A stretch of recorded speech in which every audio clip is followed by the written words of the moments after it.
వీళ్ళ దుంపలు దేగా వీళ్ళ చేతులు ఇరిగిపోను వీళ్ళ బండికి టక్కర్ అయిపోను వాకిట్లా ముగ్గేసుడు కూడా పాపమే ఉన్నది.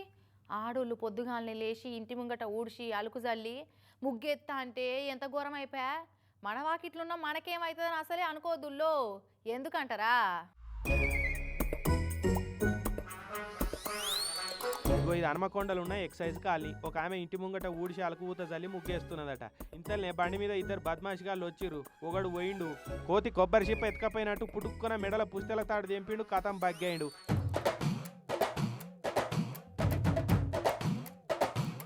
ఇక అదివరకే గల్లీ సందుల తోడు దొంగోడు బండి చాలు చేసుకొని తయారున్నాడు. వాడు ఉరికొచ్చి బండి ఎక్కువ ఆలస్యం, కథం ఇక ఆడికెళ్ళి ఇద్దరు బాగాయరు.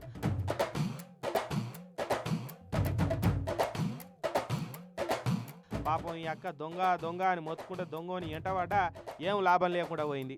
ఎంత బద్మాషిగాలు తిరుగుతున్నారో చూడురి. వంగి ఇంటి ముంగట ముగ్గేసుడే పాపం అయింది కదా.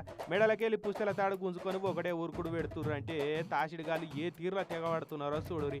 ఒక్కొక్కరు ఇక ఆ టైంకు ఇంకా నిద్ర కూడా లేవలే. అప్పుడే వీళ్ళు ఇట్లా డ్యూటీకి ఎక్కిరు. వాని బండికి టక్కర్ అయిపోను, వాని కాలు ఇరిగిపోను, వాని చేతులు పడిపోను. కష్టం చేసుక బతక శాతగాని సోడిగాలు ఇట్లా మంది సొమ్ములు ఎత్తుకపోయి జల్సాలు చేసుక బతుకుతున్నారు.